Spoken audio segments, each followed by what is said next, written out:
Welcome back दोस्तों, आप लोग का अपने चैनल अपने क्लासरूम है। This is Sunil. I hope so all are doing good. आज हमें एक न्यू टॉपिक चालू करना है, नॉट फॉर प्रॉफिट कंसर्न। कौन सा? Not for profit concern. इसको लोग अलग अलग नाम से जानते हैं, non profit organisation, NPO, NGO, ऐसे अलग अलग नाम से इसको पुकारा जाता है। बट ये टॉपिक भी बहुत ही प्यारा सा है, लगभग लगभग आपके फाइनल अकाउंट जैसा ही है। तो जिन्होंने फाइनल अकाउंट को अच्छे से पढ़ा रहेगा वो इस चैप्टर को फाइनल अकाउंट से लिंक कर पाएंगे। अच्छा सर, फाइनल अकाउंट के जैसा है मतलब? ये तो सर वर्ड क्या लिखा है देखो, नॉट फॉर प्रॉफिट कंसर्न। मतलब ये जो हम लोग करने वाले हैं या जो बिजनेस होता है, बिजनेस तो नहीं बोल सकता हमें, जो सर्विस देते हैं ये प्रॉफिट मोटिव नहीं होता है। इनका काम क्या है? सर्विस प्रोवाइड करना। इनका प्राइमरी ऑब्जेक्टिव क्या होता है? सर्विस प्रोवाइड करना। हाँ, सर्विस देने के बाद अगर कुछ प्रॉफिट अर्न हो रहा है तो बात की बात है। देखो मैं प्रैक्टिकल लाइफ की बात नहीं कर रहा, प्रैक्टिकल लाइफ तो बहुत अलग है, हमें भी पता है, लेकिन जो पढ़ रहे हैं उसके हिसाब से, ठीक है, law rules and regulation and जो चैप्टर के हिसाब से बता रहा हूं मैं कि इसका मतलब सिंपल सा क्या है। इस चैप्टर का मतलब क्या है? एनजीओ, प्राइमरी सेक्टर के अंदर प्राइमरी ऑब्जेक्ट क्या होता है? सिंपल सा सर्विस प्रोवाइड करना सोसाइटी को, उनके मेंबर्स को, ठीक है। इसलिए यहां पे क्या लिखा है? Not for profit concern. जो हमने पार्टनरशिप फाइनल अकाउंट पढ़ा है वो टोटली प्रॉफिट मोटो था, मतलब प्रॉफिट अर्न करने के लिए बिजनेस करते थे। यहाँ पे हम लोग सर्विस का कॉन्सेप्ट देखने वाले, इसलिए मैंने कहा कि लगभग लगभग वो सेम है, खाली फर्क वहां पे अपना इतना यहाँ है कि फाइनल अकाउंट में प्रॉफिट मोटो था, यहाँ पे प्रॉफिट मोटो नहीं है। ओके कुछ ओवरव्यू अगर थोड़ा सा बता दूं मैं, तो फाइनल अकाउंट में हमें नेट प्रॉफिट और नेट लॉस मिलता था। यहाँ पे हमें सरप्लस और डेफिसिट मिलने वाला है। सरप्लस और डेफिसिट, जैसे नेट प्रॉफिट वैसे सरप्लस, जैसे नेट लॉस वैसे डेफिसिट है। ओके हमें फाइनल अकाउंट में सिर्फ trading profit and loss and balance sheet, जो मेन अकाउंट्स एंड स्टेटमेंट थे वो बनाने पड़ते थे। यहाँ पे सिर्फ दो ही चीज बनाना है आपके सिलेबस के हिसाब से। क्या क्या? Income and expenditure account and second one balance sheet. Income and expenditure account is बोल सकते हो एक तरह का आपका ये क्या बोलते हैं, प्रॉफिट एंड लॉस अकाउंट जैसे ही है, ठीक है। इसमें काफी बच्चे बोलते हैं सर बहुत दिक्कत है या फिर बहुत हार्ड है, तो इसमें आपको ऐसे दो एडजस्टमेंट पे बहुत ज्यादा फोकस करना है। कौन कौन सा कहूंगा मैं? फर्स्ट एडजस्टमेंट है सब्सक्रिप्शन, ठीक है। फर्स्ट एडजस्टमेंट कौन सा? सब्सक्रिप्शन। सब्सक्रिप्शन में काफी ज्यादा एडजस्टमेंट, काफी ज्यादा कंफ्यूजन आते हैं बच्चों को पेपर में, तो उस पर थोड़ा फोकस करना है। एंड सेकेंड एडजस्टमेंट है रॉ मटेरियल कंज्यूम या फिर मेडिकल कंज्यूम वाला, ठीक है, मतलब मेडिसिन वाला जो कंजम्पशन होता है ना, opening plus purchase minus closing and outstanding वगैरह। तो ये दो एडजस्टमेंट पे फोकस करना, आपको दिमाग इसमें घुमाया जा सकता है। तो इन दोनों को थोड़ा अच्छे से ध्यान दोगे तो पूरा चैप्टर इजी हो जाएगा। मैं ट्राई करूँगा कि अपना बेस्ट दे सकूँ, आपको ईजी करा सकूँ, बाकी आपके प्रैक्टिस के ऊपर डिपेंड है। ओके चलो फिर स्टार्ट करते हैं। डायरेक्ट इस चैप्टर्स पे आने से पहले मैंने एक छोटा सा नोट्स काइंड ऑफ डिस्टिंग्विश बना के रखा हुआ है। इसका आप लोग स्क्रीनशॉट ले लो या फिर नोटबुक पे लिख लो। स्क्रीनशॉट ले लो तो सिर्फ वो फोन पे रह जाएगा, नोटबुक पे लिख लो, काफी अच्छा रहेगा ऑब्जेक्टिव पॉइंट ऑफ व्यू और समझने पॉइंट ऑफ व्यू। ध्यान देना, मैं इसको पहले फाइनल अकाउंट से लिंक करके पढ़ाऊंगा, देन फिर हम लोग एक्चुअल क्वेश्चंस पे आने वाले हैं। ट्रेडिंग ऑर्गेनाइजेशन और नॉन ट्रेडिंग ऑर्गेनाइजेशन। ट्रेडिंग को ही बोलेंगे profit making organisation, non trading को बोलेंगे नॉन प्रॉफिट ऑर्गेनाइजेशन। सिंपल सा डिफरेंस बिटवीन बता रहा हूं मैं फाइनल अकाउंट और आपका एनपीओ का, ठीक है। मेन ऑब्जेक्ट क्या है? देखो फाइनल अकाउंट में मेन ऑब्जेक्ट क्या था? पार्टनरशिप फाइनल अकाउंट में पार्टनर्स का मेन ऑब्जेक्ट क्या होता है? To earn profit. यहां पे क्या होता है? To give service to member और इट्स सोसाइटी। यही बताया मैंने एक्सप्लेनेशन में अभी भी कि यहाँ प्रॉफिट होता है, यहाँ पे सर्विस देना होता है, ठीक है। अगर मैं ट्रेडिंग ऑर्गेनाइजेशन के एग्जांपल्स की बात करूं तो सोल ट्रेडिंग, जो आपने 11 में फाइनल अकाउंट पढ़ा भी है, सेकेंड है पार्टनरशिप फाइनल अकाउंट, और थर्ड आगे जाकर आपको पढ़ना भी लिमिटेड कंपनी। आई थिंक सबके सिलेबस में दिया भी इस बार, ठीक है, कंपनी अकाउंट करके। तो वो भी company account, not a shares, other वो वर्टिकल बैलेंस शीट वगैरह आपको दिया है, वो चीज़ें। अगर नॉन ट्रेडिंग का एग्जांपल कहो तो sports club, charitable hospital, school college university, school college university, इनका पर्पस सर्विस देना होता है, प्रॉफिट अर्न करना नहीं होता। काफ़ी लोग उठ के बोले कुछ, तो उस पर फिलहाल मैं कमेंट नहीं कर रहा हूँ, ठीक है। फिलहाल जो कॉन्सेप्ट है वो समझो। ये सारे एग्जाम्पल आपका नॉन ट्रेडिंग एनजीओ एनपीओ के अंदर कवर होता है, नॉन प्रॉफिट ऑर्गेनाइजेशंस के अंदर आता है, ठीक है। और गिवन इन क्वेश्चन आपको फाइनल अकाउंट में हमेशा ट्रायल बैलेंस दिया होता था और हमें यहाँ पे एनपीओ में रिसिप्ट एंड पेमेंट अकाउंट दिया होगा। समझ रहे हो, जैसे यहाँ पे ट्रायल बैलेंस होता था और एडजस्टमेंट होता था, यहाँ पे रिसिप्ट पेमेंट एंड एडजस्टमेंट होगा। ठीक है, ओके। रिसिप्ट पेमेंट अकाउंट आपका similar to cash and bank account है। सिमिलर क्या, कैश एंड बैंक अकाउंट ही है। ठीक है, देखेंगे हम लोग, डोंट वरी, पूरा डिटेल में देखने वाले हैं। प्रॉफिट या सरप्लस निकालना होगा तो फाइनल अकाउंट में मुझे trading account and profit and loss account बनाना पड़ता था। ट्रेडिंग में ग्रॉस प्रॉफिट मिलता था, प्रॉफिट एंड लॉस में नेट प्रॉफिट मिलता था। यहाँ पे मुझे सिर्फ एक ही अकाउंट बनाना है जो है इनकम एक्सपेंडिचर अकाउंट। ठीक है, ये same as a profit and loss account जैसा रहेगा। ओके, रिक्वायर्ड टू प्रिपेयर, इस चैप्टर में क्या क्या प्रिपेयर करना है, जैसे कि मैंने कहा कि दो ही चीज करना है आपको, इनकम एक्सपेंडिचर और बैलेंस शीट। और फाइनल अकाउंट में जो मेन अकाउंट्स थे आपके trading, profit and loss and balance sheet थे। ओके, बैलेंस शीट सिमिलर है, कुछ अलग नहीं है, और यहाँ पे ये प्रॉफिट एंड लॉस सिमिलर है, खाली कुछ एडजस्टमेंट्स, कुछ वर्ड जो है आपको अलग मिलेंगे, अदरवाइज बाकी कॉन्सेप्चुअली पूरा सेम है। पार्टनरशिप फाइनल अकाउंट में बिजनेसमैन, ध्यान समझना, थोड़ा सा इंपॉर्टेंट है ये। पार्टनरशिप फाइनल अकाउंट में क्या होता था, बिजनेसमैन पैसा इन्वेस्ट करता था, बरोबर, बिजनेसमैन फंड इन्वेस्ट करता था अपने बिजनेस में, बिजनेस चलाने के लिए। यहाँ पे क्या होता है, आउटसाइडर्स का, मेंबर्स का पैसा यूटिलाइज करते हैं, उसको कैपिटल फंड बनाया जाता है। जो मेंबर्स पैसा कंट्रीब्यूट करते हैं, कैसे कैसे एक्यूमुलेटेड सरप्लस, जो भी सरप्लस आता जाएगा, सब्सक्रिप्शन देते हैं लोग या डोनेशन देते हैं, तो वो सारे पैसे से हम लोग कैपिटल फंड बनाते हैं। इधर कैपिटल फंड बोलते हैं और इधर पार्टनर्स कैपिटल बोलते हैं। मतलब याद है ना, फाइनल अकाउंट में पार्टनर्स कैपिटल वर्ड लिखते थे, हम लोग यहाँ पार्टनर्स कैपिटल नहीं लिखने वाले, यहाँ पे क्या वर्ड लिखने वाले, कैपिटल फंड। सबसे बड़ा डिफरेंस आपका मैंने यहां बता दिया, इन चीज को लिख लो, बेटर रहेगा, काफी अच्छा हेल्प हो जाएगा आप लोग के लिए। ओके, अब आते हैं हमारे गवर्नमेंट टेक्स्ट बुक के पास, क्या दिया है, क्या हमने जो पढ़ा वही सब दिया है क्या। देखो, जो मैंने हाईलाइट किया है आप लोग उनको ही सिर्फ नोटबुक पे लिखो, पूरा टेक्स्ट बुक लिखने की, पढ़ने की बहुत ज़्यादा ज़रूरत नहीं है। आप पढ़ते हो तो नॉलेज के लिए काफ़ी अच्छा है।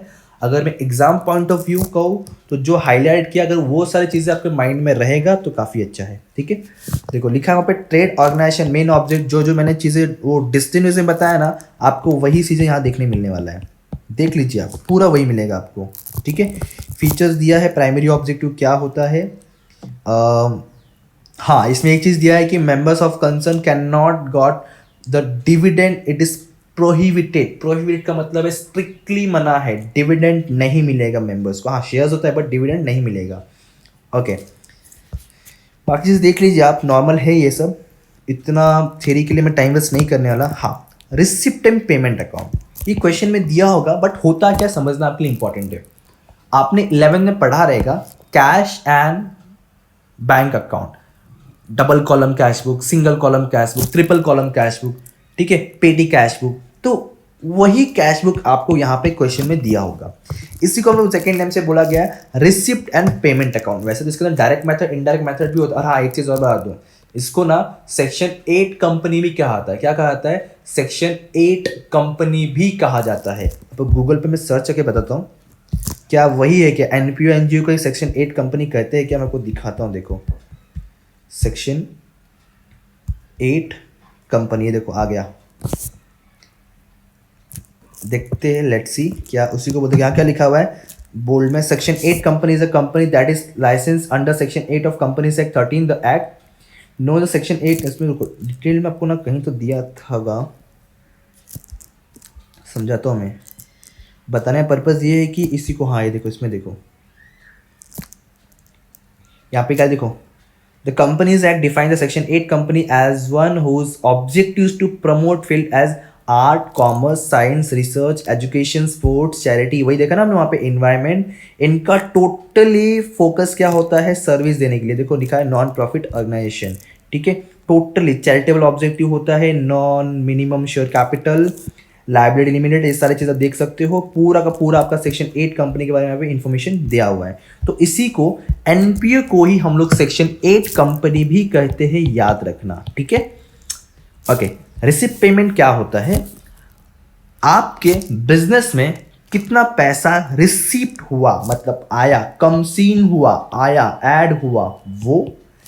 पेमेंट मतलब आपके जेब से कितना पैसा गया, गोज आउट हुआ मतलब गया, माइनस, वो आपका रिसिप्ट एंड पेमेंट अकाउंट में शो होता है। मतलब ये साल मेरे पास कितना पैसा आया, ये साल मेरे पास से कितना पैसा गया। मैं क्या वर्ड यूज कर रहा हूँ बहुत इंपॉर्टेंट है, क्योंकि इस चैप्टर में आपको ईयर डेट काफी ज्यादा इंपॉर्टेंट रखने वाला है। मैं क्या बोल रहा हूँ, कितना पैसा आया वो रिसिप्ट में, ये साल कितना पैसा आया, कौन से साल का आया वो नहीं बोल रहा हूँ, ये साल कितना पैसा आया। मे भी हो सकता है ये साल जो मुझे पिछले साल का कुछ बैलेंस था पैसा वो मिला, हो सकता है ये साल मुझे यही करेंट ईयर का पैसा मिला, या फिर हो सकता है मुझे ये साल अगले साल का जो एक्स्ट्रा पैसा अब भी मिल गया। फॉर एग्जाम्पल सिंपल सा बात कहूँ, अगर मैं, आप लोग अभी 12th में हो, ठीक है, आपका फॉर एग्जाम्पल 11th का कुछ फीस बाकी था, आपने मुझे दिया, तो मतलब पैसा आ रहा है 11th का फीस, तो ये प्रीवियस ईयर हो गया। अगर आपने क्या बोला, सर आने वाले 3 साल का फीस जो है ना मैं आपको अभी दे रहा हूँ, मतलब ग्रेजुएशन की बात कर रहे हैं आप लोग, तो मेरे लिए एडवांस, मतलब पैसा तो आ रहा है ना, पैसा कभी का भी आने दो, आपका रिसिप्ट में शो होता है। सेम चीज़ पेमेंट का, लेकिन लक अच्छा आपको ये है कि आपको ये प्रिपेयर नहीं करना है, क्वेश्चन में दिया रहेगा, ठीक है, ये आपको क्वेश्चन में दिया होगा। जब आप CA CS या CA में प्रोफेशनल कोर्सेज में जाओगे प्रोफाइल के लिए, तो वहाँ पे आपको ये सारे डायरेक्ट मेथड इनडायरेक्ट मेथड दोनों करने होते हैं, बट आपको वहाँ पे दोनों चीज़ें आपके सिलेबस में नहीं दिया है, ठीक है, नॉर्मल है। रिसिप्ट पेमेंट क्वेश्चन में दिया रहेगा, आपको सॉल्व करना रहेगा। चलो फिर आगे देखते हैं। 2 चीज़ें मैं काफ़ी अच्छे से बताना चाहूँगा और आपको समझने भी बहुत ज़्यादा इंपॉर्टेंट है, रेवेन्यू रिसिप्ट और रेवेन्यू और कैपिटल वर्ड, 2 वर्ड सुनो, ध्यान से समझना क्या बोल रहा हूं। रिसिप्ट एंड पेमेंट, पहले इनको समझो। रिसिप्ट मतलब क्या होता है, पैसा आना। पेमेंट मतलब क्या होता है, पैसा जाना, बरोबर। पैसा आना मतलब रिसिप्ट, पैसा जाना मतलब पेमेंट। 2 वर्ड समझो, पैसा आया तो रिसिप्ट, पैसा गया तो पेमेंट। अब रिसिप्ट में 2 टर्म में डिवाइड किया इन लोगों ने, एक है रेवेन्यू, दूसरा है कैपिटल। रेवेन्यू मतलब बोल सकते हो जो रिकरिंग टाइप है, जो कंटिन्यूसली या फिर रेगुलर या फिर अगेन एंड अगेन होता रहता है पूरे ईयर के अंदर, उसको बोलेंगे रेवेन्यू, ठीक है। जैसे एग्जांपल, सबसे बड़ा रेवेन्यू क्या हो सकता है आपके इस चैप्टर के अंदर, आपको मिल रहा है, जैसे सब्सक्रिप्शन मिल रहा है, मतलब कोई मेंबर आके आपको पैसा दे रहा है, या फिर रेगुलरली कोई डोनेशन करता है आपको, तो ये सब रेवेन्यू में आएगा। कैपिटल रिसिप्ट क्या होगा, आपको कभी कभार, जैसे कि आपने कोई एसेट्स को सोल्ड कर दिया, आपका काम नहीं है कैपिटल सोल्ड करना, एसेट सोल्ड करना, आपने कभी कभार कोई एसेट को सोल्ड कर दिया, तो एसेट सोल्ड करने पे अगर आपको कुछ पैसा मिल रहा है तो उसको बोलेंगे कैपिटल रिसिप्ट। ध्यान समझो क्या बोल रहा हूं, जो रेगुलर टर्म में आपको रिसिप्ट होगा उसको बोलते हैं रेवेन्यू रिसिप्ट, जो कैपिटल, जो एसेट्स को सोल्ड करके पैसा मिलेगा, मैं जस्ट एग्जांपल बता रहा हूं, ठीक है, उसको बोलेंगे कैपिटल रिसिप्ट। जो रेवेन्यू रिसिप्ट होगा ना, वो आपको इनकम एंड एक्सपेंडिचर अकाउंट में लिखना है, क्रेडिट साइड, इनकम साइड में। क्या बोल रहा हूं, जो रेवेन्यू रिसिप्ट होगा वो आपको इनकम एक्सपेंडिचर के क्रेडिट साइड लिखना है, और जो कैपिटल रिसिप्ट रहेगा वो आपको बैलेंस शीट में लिखना है। ओके, समझ रहा है क्या बोल रहा हूं मैं? हाँ सर, आगे बताओ। चलो, सेम चीज पेमेंट का है, वैसे ही रेवेन्यू और कैपिटल। अगर मैं डेली पेमेंट करता हूं, भले मैं एनजीओ एनपीओ कुछ भी चला रहा हूँ, लेकिन वहाँ पे कुछ लोग तो काम करोगे। मुझे बताओ ना, एक क्वेश्चन पूछता हूँ मैं आप लोगों को, अगर मैं कोई एनजीओ चला रहा, कोई स्कूल कॉलेज कुछ भी चला रहा हूँ, अगर मैं आपको बोलूँ आके काम करो, मेरा बिजनेस ना प्रॉफिट ओरिएंटेड नहीं है, क्या मेरा बिजनेस ना प्रॉफिट ओरिएंटेड नहीं है, मैं प्रॉफिट नहीं कमाता, मैं सिर्फ सर्विस देता हूँ, क्या आप लोग फ्री में काम करोगे? करोगे क्या? सर नहीं करेंगे। मतलब एम्प्लॉय को कुछ तो सैलरी वगैरह पे करना पड़ेगा, तो जितने भी एक्सपेंसेस पेड करने पड़ रहे हैं रेगुलर टर्म में, रिकरिंग टाइप में, उसको बोलेंगे रेवेन्यू एक्सपेंडिचर। सिंपल सा अगर मैं कहूं, जो फाइनल अकाउंट में आपने पढ़ा है, प्रॉफिट एंड लॉस अकाउंट के डेबिट साइड जितने भी एक्सपेंसेस थे वो सब के सब रेवेन्यू एक्सपेंडिचर है। जैसे एग्जांपल यहाँ पे दिया भी है, सैलरी, टैक्सेस, इंश्योरेंस, प्रीमियम, बरोबर। कैपिटल एक्सपेंडिचर क्या, कैपिटल रिसिप्ट क्या बताया मैंने, अगर कोई एसेट सोल्ड करके आपके पास पैसा आता है तो उसको बोलते हैं कैपिटल रिसिप्ट। वैसे ही अगर आपने कोई एसेट्स खरीदा, मैं जस्ट एग्जांपल बता रहा हूं, ठीक है, अगर कोई आपने एसेट्स खरीदा तो आपको पैसे पे करना पड़ेगा, और पैसा पे करना पड़ रहा है मतलब आपके जेब से पेमेंट हो रहा है, पेमेंट हो रहा है तो उसको बोलेंगे कैपिटल एक्सपेंडिचर। अगेन सेम चीज बोलूंगा, रेवेन्यू रहेगा तो इनकम एक्सपेंडिचर अकाउंट में लिखना है, कैपिटल रहेगा तो बैलेंस शीट में। थोड़ा सा थियरिटिकली जा रहा है, बट इस सारे कॉन्सेप्ट को दिमाग में घुसाओ, क्योंकि ये सारी चीज़ें बहुत ही ज़्यादा इंपॉर्टेंट है आपके लाइफ में, समझ रहे हो? चलो बाबा आगे बढ़ते फिर। डेफर्ड रेवेन्यू एक्सपेंडिचर क्या होता है, मैंने फाइनल अकाउंट में बताया रहेगा आपको। टाइप्स ऑफ एसेट में बताया रहेगा, ठीक है। देखो डेफर्ड रेवेन्यू एक्सपेंडिचर होता क्या है, ये होता तो रेवेन्यू का टाइप ही होता है, लेकिन ट्रीट हमें एज अ कैपिटल करना पड़ता है। सर नहीं समझा, देखो यहाँ पे एग्जांपल लिया, उसी को पढ़ाता हूँ मैं, है ना, कंफ्यूज हो जाते हैं।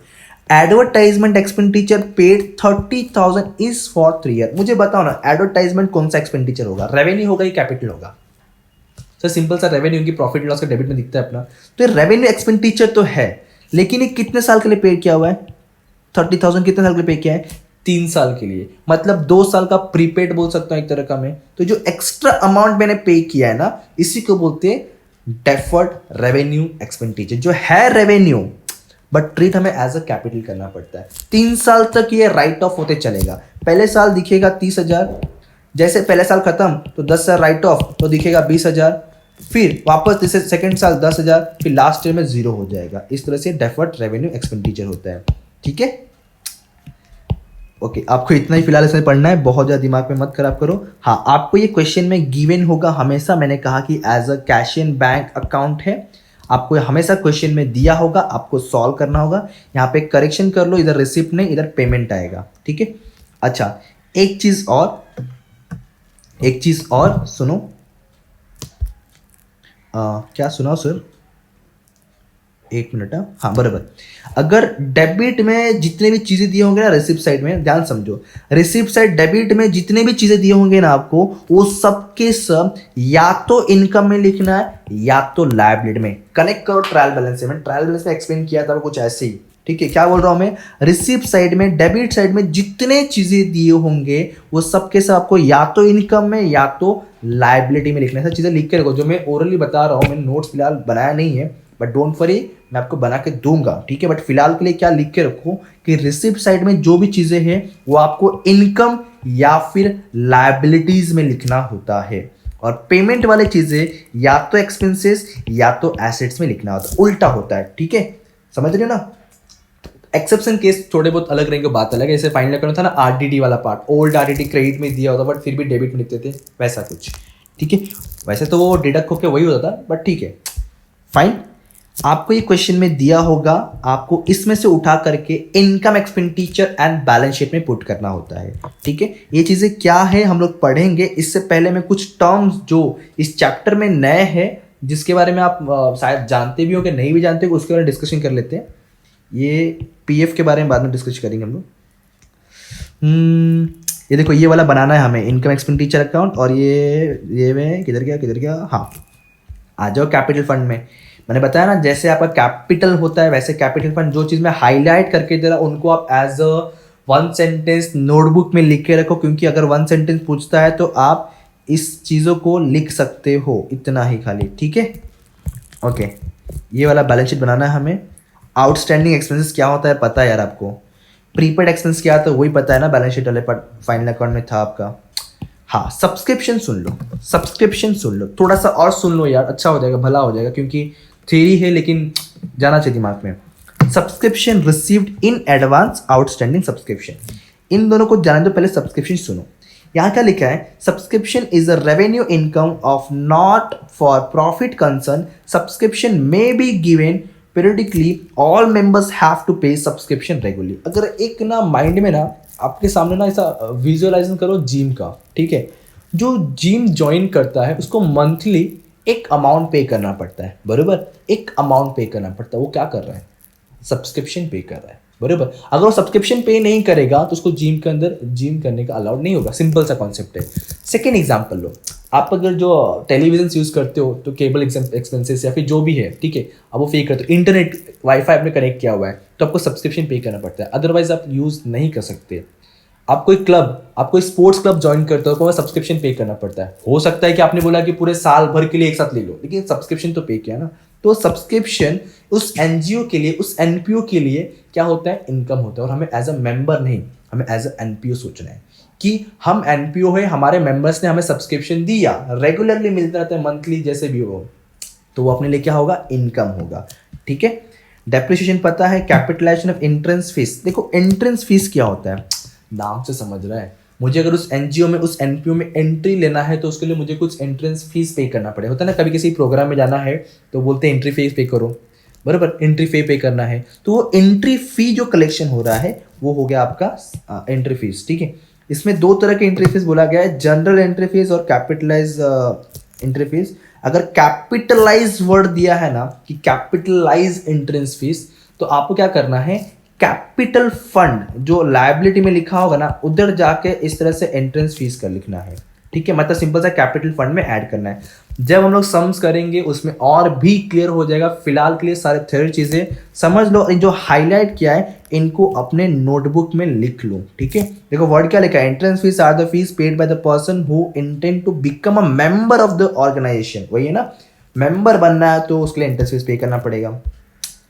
स्पेशल फंड और out of donation. Donation, donation क्या होता है, कभी किसी को डोनेशन दिया है क्या, कभी किसी को डोनेशन दिया है, दिया रहेगा, ऑब्वियसली दिया रहेगा कभी ना कभी। देखो आप जा रहे हो रास्ते में, अगर कोई आ गया, कोई आपसे भीख मांग रहा है, तो आपने फॉर एग्जाम्पल, ठीक है नॉर्मल बता रहा हूँ मैं, आपने 1 रुपीज़ दे दिया, 10 रुपीज़ दे दिया, 100 रुपीज़ दे दिया, कुछ खाने को दे दिया, किसी आपने आश्रम में जाके पैसा दे दिया, तो ये सब क्या है आपका डोनेशन। डोनेशन 1 लाख रुपया होगा तो ही डोनेशन नहीं है। अगर आपने ₹1 किया है, पे किया तो भी आपका वो डोनेशन है। अगर आपको ₹1 डोनेशन मिला है तो वो भी डोनेशन है, 1 लाख मिला है वो भी आपके लिए डोनेशन है। यहाँ वर्ड क्या लिखा है देखो, donation means gift given by either members, मतलब हमारे जो एनजीओ है उसके मेंबर्स ने हमें दिया है या फिर मेंबर्स के अलावा बाहर के लोगों ने दिया है, वो सब के सब आपका डोनेशन में कवर होता है। 2 टाइप के डोनेशन बताए गए हैं, जनरल डोनेशन और स्पेसिफिक डोनेशन।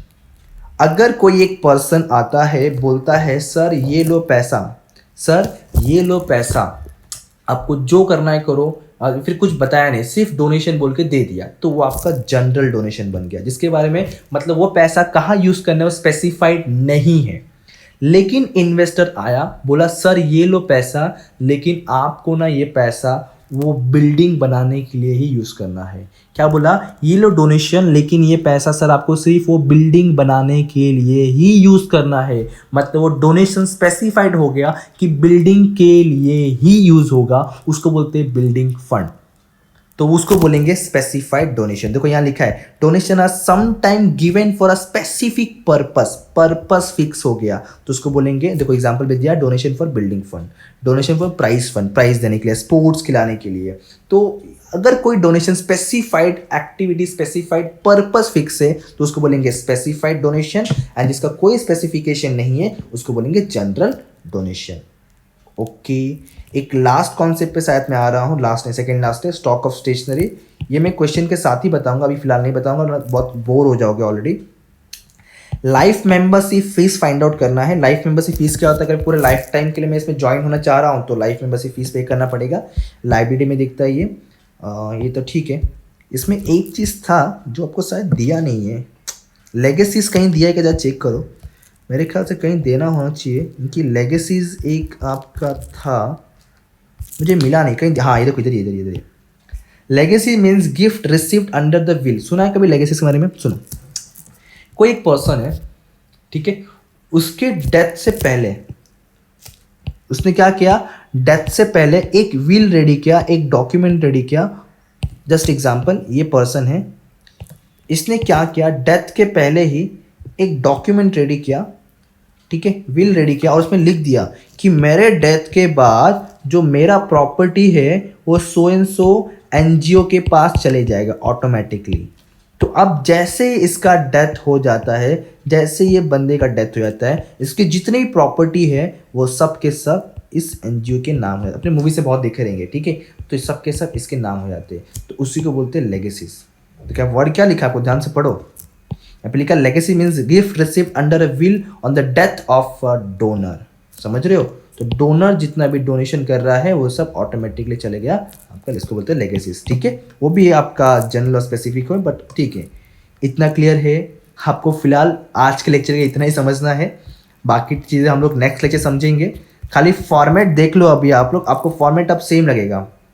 देखो एक बार, एक्सपेंडिचर में सैलरीज वगैरह सब पढ़ा हुआ है, ये जो आउटस्टैंडिंग प्रीपेड इसको इग्नोर करके पढ़ो, बाकी सारी चीज़ें आपने देखा हुआ है, सुना है। स्पोर्ट्स मटेरियल खरीदो, स्पोर्ट्स खर्चा होगा आपका, रिपेयर, इलेक्ट्रिसिटी, न्यूज़पेपर खरीदो तो एक्सपेंडिचर है आपका, सब चीज़ें समझा सा अभी, सब चीज़ें सुना सा, सब्सक्रिप्शन देख लिया हमने, अब आपके लिए नॉर्मल हो गया। नेक्स्ट लेक्चर में सब्सक्रिप्शन और जो एडजस्टमेंट्स उसके बारे में डिस्कशन करेंगे। तब तक के लिए ध्यान रखो एंड प्लीज़ पूरा कॉपरेट करो एंड लिखो इस चीज़ों को, क्योंकि लिखोगे नहीं समझेगा नहीं आपको, ठीक है। अब मिलेंगे नेक्स्ट लेक्चर नेक्स्ट वीडियो, तब तक अपना ध्यान रखो। Thank you so much, bye bye, जय हिंद।